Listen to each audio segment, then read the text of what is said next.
Admiral Thomas M. Dykers retired. We now bring you the story of one of the greatest acts of heroism in the annals of our Navy. Certainly we would search a long way before we found its equal in sheer selfless patriotism. At the end of the show, I'm sure you will agree with me. What you see on the screen actually happened. This applies not only to the central and outstanding act performed, but to the minor and supporting incidents as well. The actors bear the names of the officers and men who made the patrol. We will try to do justice to their heroism and sacrifice.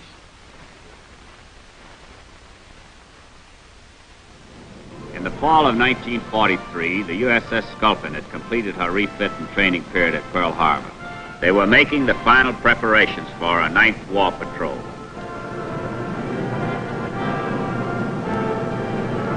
Torpedoes were being brought alongside and lowered into the torpedo rows.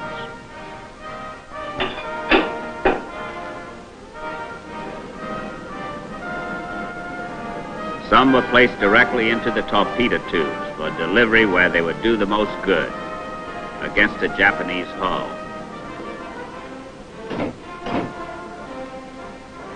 The Sculpin was ready.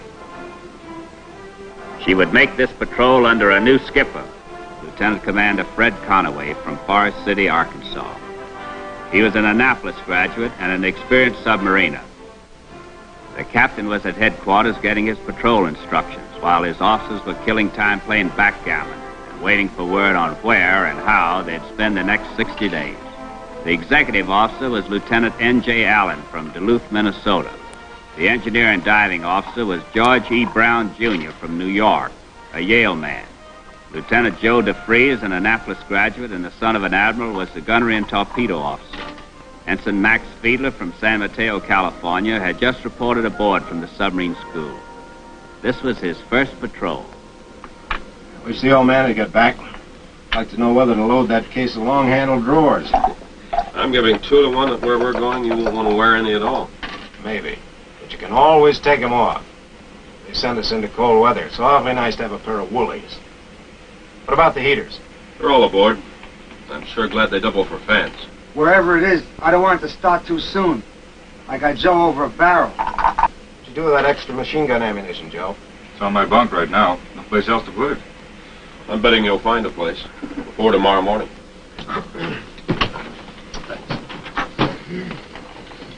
Well, boys, I've got the dope, and it's going to be interesting.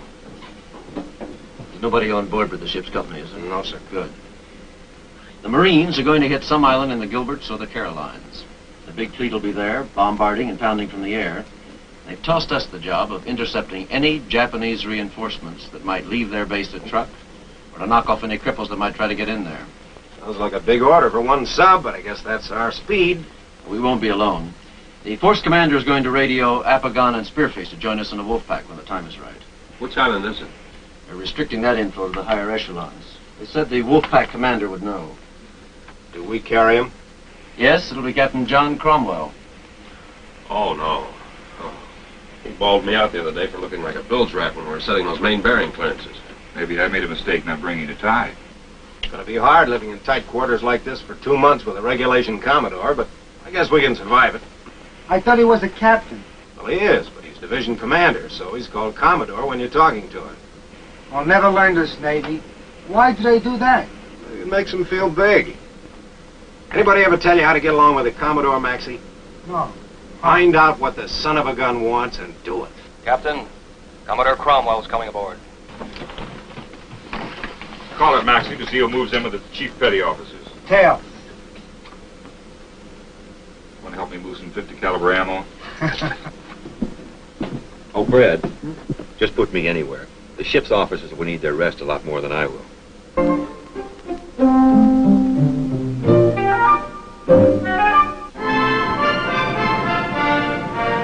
On November the 5th, 1943, the Sculpin left Pearl Harbor. She refueled at Johnston Island and then headed for a patrol area in the Gilbert Islands.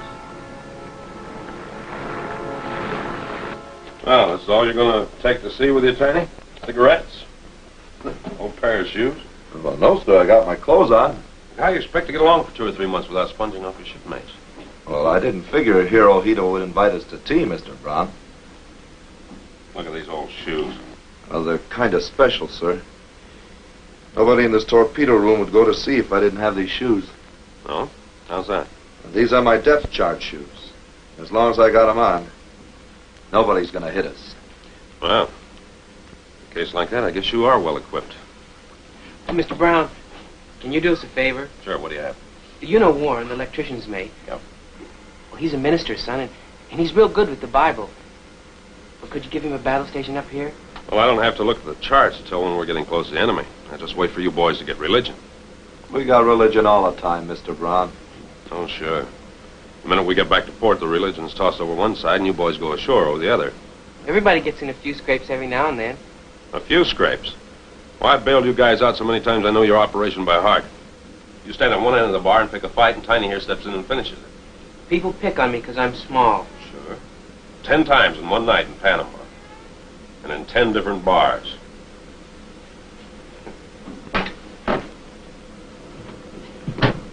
Warren, I'm changing your battle station to the forward torpedo room. That business about not knowing the game is commencing to look like a come-on, Commodore. No, but before we get back, I'm going to show that high-hat backgammon crowd of yours a couple of old AC-doocy wrinkles. Well, I think I'll go topside and get me a breath of fresh air. Your skipper let me up on the bridge. Oh, and Joe, you better practice that. You're going to need it from now on. What a guy. He's what they call a martinet. I'll take one for a shipmate every time. I'll say. The last couple of nights when I come off at watch at 4 in the morning, he's been down here to talk to me. Ask me all kinds of questions about my family and what I'm going to do after the war. And while we're talking, he gets coffee and makes me a sandwich just like a steward. And me just a fresh-caught ensign. Maybe he can't sleep. I wish I had as little to worry about as he has. It's not that. He insisted on splitting the ammo with me. Now, here's the navigator's position from his morning star sights. Mm-hmm. See now, we are about 100 miles northeast of Truck Atoll. Well, we could get some customers almost any time in this spot. That's right, especially within the next few days. Oh, how's that, Commodore? Well, I guess I can tell you about it. You see... Oh, excuse us a moment, please. The Marines are going ashore here at Tarawa. Oh? When does that come off? The 21st. The softening up bombardment is starting this morning. It's going to be some show. Real big one. I wished I was free to tell you more about it, but The less I know, the better I like it. What the Japanese interrogators are doing to some of our boys, it's not pretty. Only safe way is to know nothing. You know, Fred, that's exactly what I was thinking when they gave me a top-secret briefing. The fearsome battle of Tarawa was starting.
Japanese forces were on the move.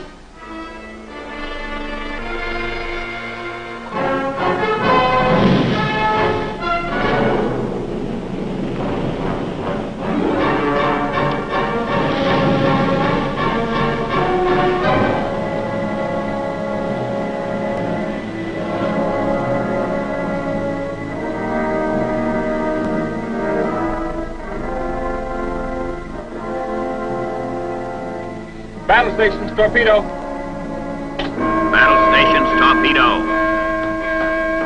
Battle stations, torpedo. Where are they, Joe? Headed directly for them, Captain. They're dead ahead. Radar says there's 7 ships. 2 big ones and 5 small ones. I got him. Nice going, Joe. Go below. Bearing is drawing to the right, Captain. Bring her right to course 300. All ahead full. Right to course 300. All ahead full.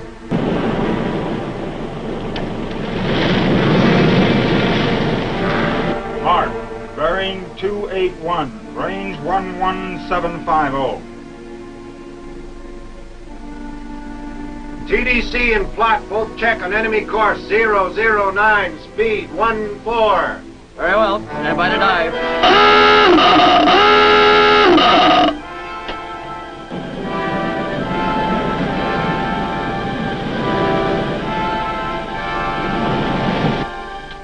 Downscope. What do you got out there, Fred? 1 merchant ship escorted by a light cruiser and 5 destroyers. An escort like that, they really must want her to get where she's going. Could be reinforcements for Tarawa. Go get him, Fred. Go get him. Yeah, he's got him on. Calm down. You got nothing to worry about. Sure. Well, that's the last one. Every compartment in the ship is checking on you. They could only see him like we can. They wouldn't be scared at all. This is evidently a very important convoy. It's only 1 merchant-type ship, but she has an escort of a light cruiser and 5 destroyers. Where's Warren? Where's Warren? He's not here. Maneuvering room? Tell Warren to get to his battle station on the double.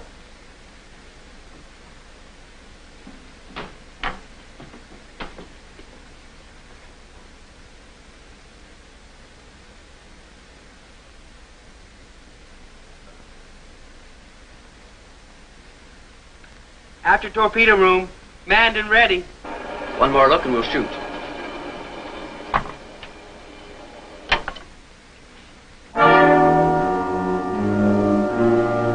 Downscope. Emergency, 200 feet. They zigged right at us. Too close to shoot. High-speed propellers passing down the starboard side.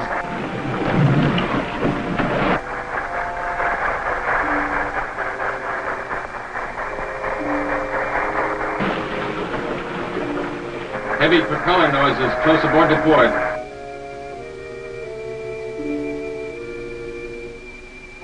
Ball negative.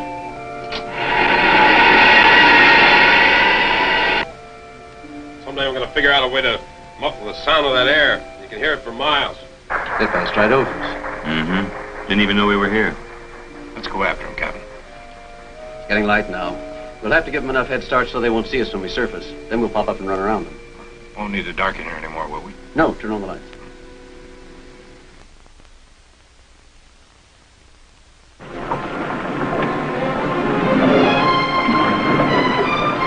Open the hatch.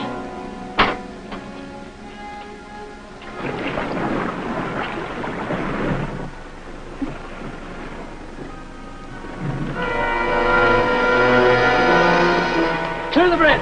Dive!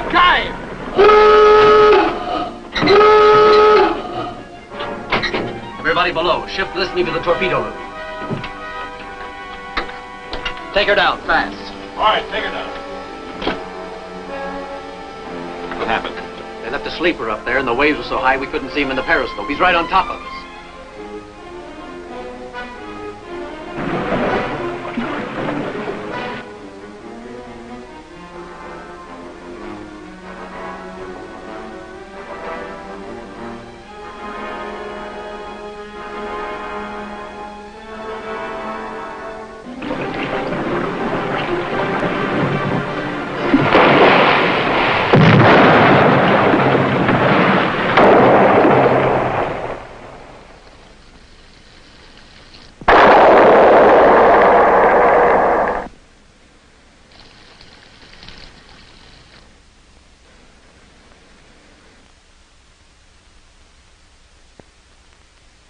Conaway tried all the tricks he knew to evade.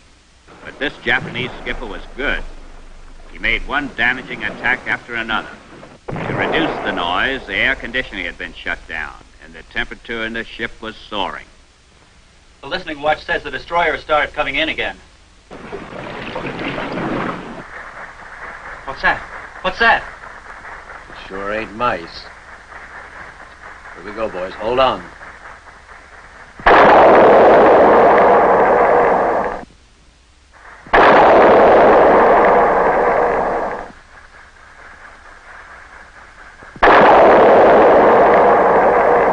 Big depth gauges are gone.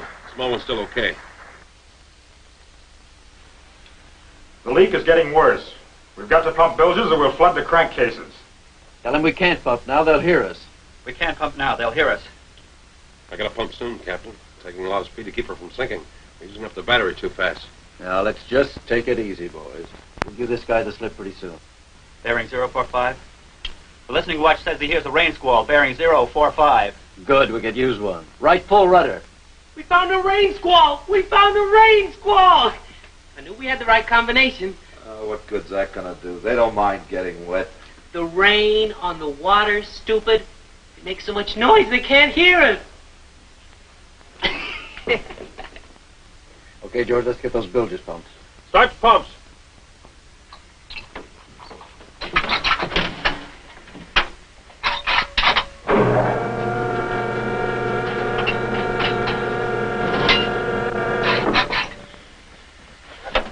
We can't get a suction. Go back to the engine room, see what you can do.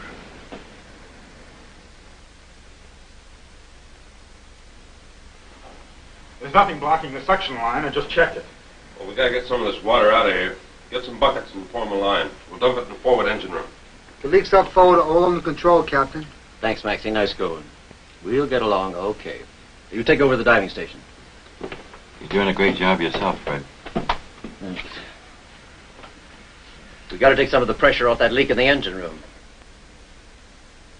Take her up to 100 feet. Take her up to 100 feet.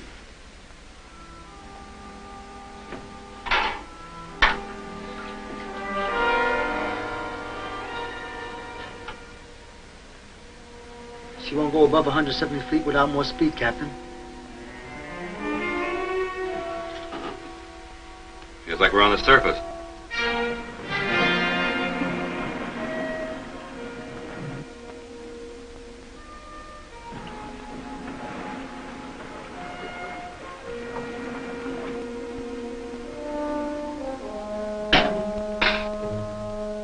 Hung up. All ahead full. All ahead full.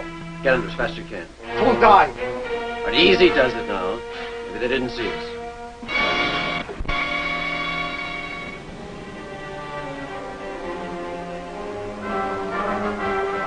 What happened? The depth gauge hung up when we surfaced. I'll take the dive.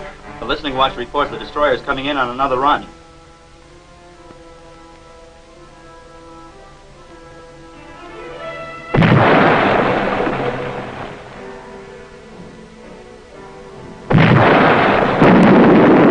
Sculpin was designed to operate at a maximum depth of 250 feet.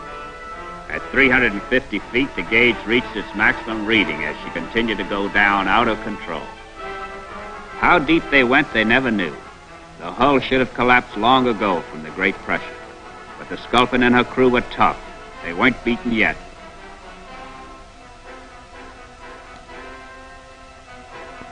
But neither was the enemy. As the submarine reached 250 feet, there was another close explosion.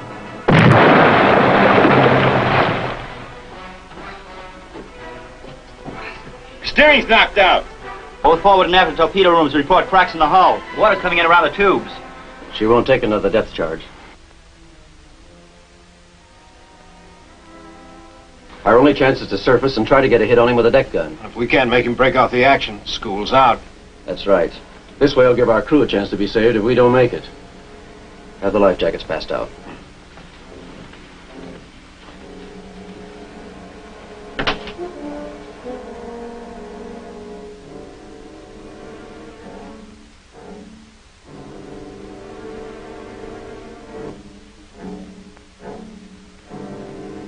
George, if anything happens to us up there, be sure the ship is not captured.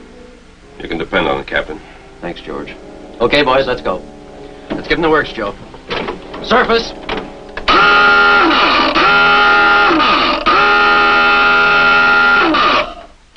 Full rise.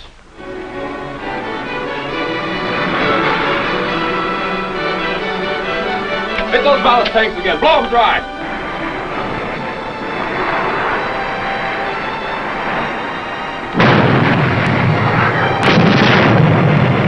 Keep that 20-millimeter ammunition coming.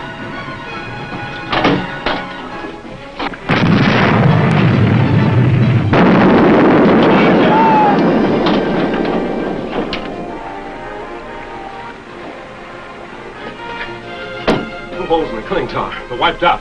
All hands full! All hands full! All hands abandon ship! All hands abandon ship!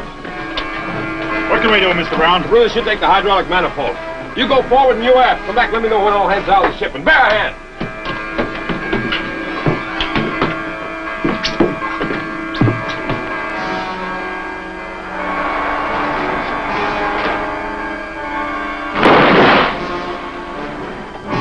Everyone's out forward. All right, you men go off this hatch. Good luck.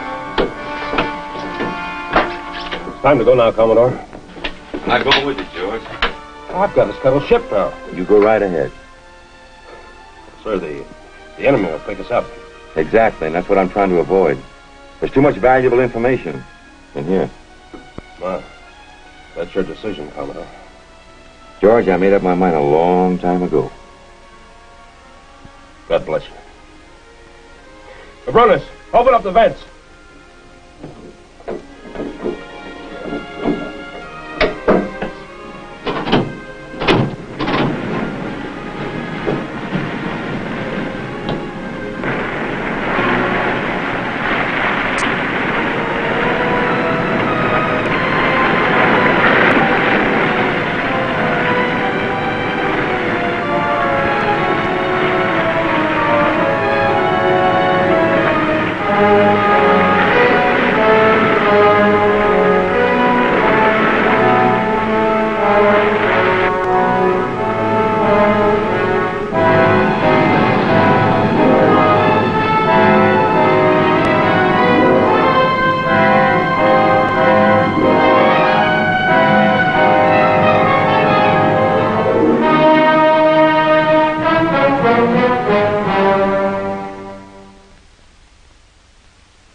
We are fortunate to have with us the only surviving officer of the Sculpin, Mr. George E. Brown, who now makes his home in Cincinnati.